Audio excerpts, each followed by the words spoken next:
Hello hi friends. तो welcome my YouTube channel Jyotipriya entertainment को आपण मानक स्वागत जनाऊँ दिल से शुक्रिया। तो आशा करुच्ची जय जगन्नाथ आपण मैंने भल थे मुझे बहुत भलरे अच्छी। तो राहुल भाई गोटे कथा कहवाई चाहूँगी। तो सी जो भौणी तार लिंगराज सी भिक मागुला। तो लिंगराज भिक मागुला तापाई से बहुत भल था। तो तुम्हें भाइराल कल सब कल तो भाइराल कल माने बहुत बड़ काम कर ठीक अच्छे ता माने भविष्य खोलदेल।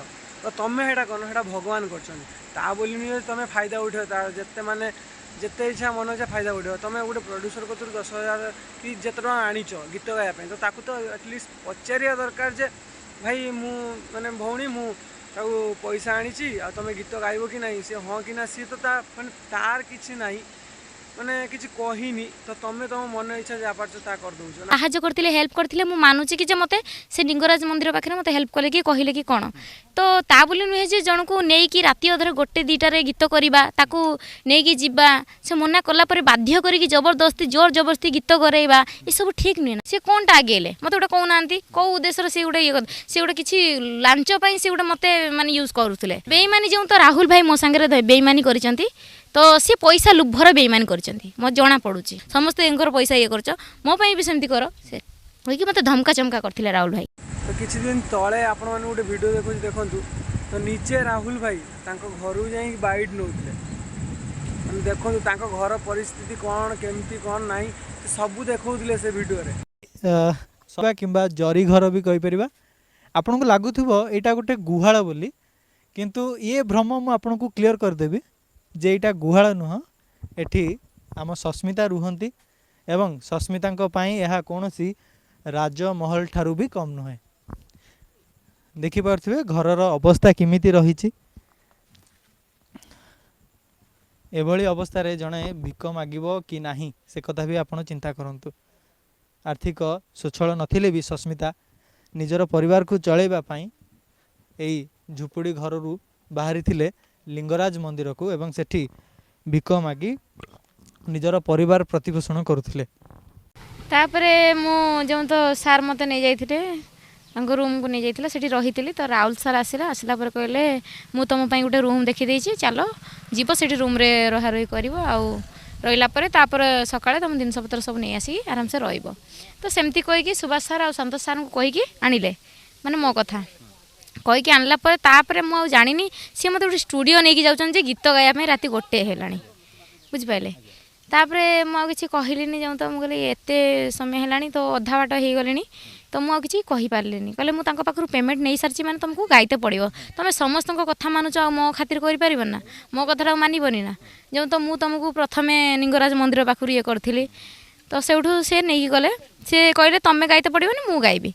तो तांको पड़ोसर जी सी कहले ना ना तुम सस्मिता गाइब तुम आसीच कौन खाली बसिया तुम गाइया पड़ो देखिए मत 1 बेले गीत कराऊँ। हाँ राति 1 है से पड़ोसर ना तो मुझे सारा जानी तो राहुल भाई थ्रू सी थे। तापर राहुल भाई भी अधा गाइले तो मु अधा गाइली गाइला पर मुंड कौन बिंधा बिंधी है मोर मुझे कहली एत 1 बेलू को गाइले आउ कौन हो जाऊँ मुंड फुंड। तो सेठू पुणी रूम को नहीं आसिले कहले ये तुम रूम दिखाई खाया पीवा आ रही जाओ रहा तुम आ सुभाष भाई संतोष भाई गीत न करी आम चैनल गीत करियो बोली कहीकि स्थिर करथिले कि जे आउ ए राहुल भाई के कहीकि स्थिर कथबार्ता कौन हो जाइथिले। राहुल भाई भी सहित सामिल थे जो फल सी भी कहले कि हाँ मुझे सस्मिता गोटे माने यूट्यूब चैनल खोल दौचु माने जोटा है सस्मिता किस पर्सनाली चैनल गोटे कौन ऑफिसर पर्सनाल चैनल से गोटे खोलदे। हाँ ऑफिशियल चैनल से गोटे खोलदे सी लाभर थे बोली मुझे जानी नी मत पचर बुझा लगी जे एसबू खोलला राहुल भाई बहुत लाभर अच्छा।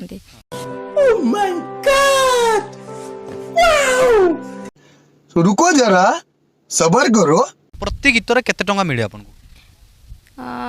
सर जी जो खुशी रे जहा देले नियंती आपन को पाखु केते टंका आसे आपन को पाखरे केते टंका सर मो पाखक मत 5,000 किए देकी जाते किए दिखती 10 कि राहुल भाई तांको चैनल रखिकी आ से पड़ोसर मान संगे रखिकी संतोष भाई और सुभाष भाई को आउट कर देकी सी अन्य चैनल मान को मते मते नहींते चाहूले। तो से जो तो से मो एत परिश्रम करिसेंती तो एत आगु ये करछंती सार भी आम संतोष सार भी कहले भौणी एमती गाइब सेमती गाइब कहीकि एत ये दौरान। तो मोर कहवा कथा कि राहुल भाई केते थर मो कार नहीं जाइछन स्टेशन ମାନେ ସେ ପଇସା ଲୋଭରେ ଏତେ ବୁଡ଼ିଗଲେ ଯେ ଯେଉଁ ଫଳରେ ସସ୍ମିତା ସାଙ୍ଗରେ ବିହେଭ୍ ଖରାପ କରିବାକୁ ଲାଗିଲେ। ମୋର ଗୀତ ଗାଇବା କଥା ଗାଇବି, ଯେହେତୁ ମୋତେ ସାର୍ ତ କେହି ଏମିତି ଟଙ୍କାଟା ପଇସା ଦେଇକି ତ ପଶୁନାହାନ୍ତି ନା, ମୋ ଘର ପୁଣି ମୋ ଫ୍ୟାମିଲି ସମସ୍ତଙ୍କୁ ଦେଖିବାକୁ ପଡ଼ିବ ସାର୍। ସେଥିପାଇଁ ସାର୍ କହୁଥାନ୍ତୁ ସେମାନେ କ'ଣ କିଛି, ମୁଁ କିଛି ସାର୍ ମାଇଣ୍ଡ କରିବିନି। ଭିଡ଼ିଓଟା କେମିତି ଲାଗିଛି ତ ମୁଁ ଜାଣିନି, ତ ଆପଣମାନେ କମେଣ୍ଟ ମାଧ୍ୟମରେ ଜଣାନ୍ତୁ। ଆଉ ଯଦି ବି ଭିଡ଼ିଓଟା ଆପଣମାନଙ୍କୁ ଭଲ ଲାଗି ତ ଲାଇକ୍ କର, ସେୟାର କର, କମେଣ୍ଟ କର ଆଉ ସବସ୍କ୍ରାଇବ୍ କର। ସାଇଡ଼୍ରେ ଥିବା ବେଲ୍ ଆଇକନ୍କୁ ଦବାଇ ଦିଅନ୍ତୁ। ଆଉ ଦେଖା ହେବା ନେକ୍ସଟ ଭିଡ଼ିଓରେ।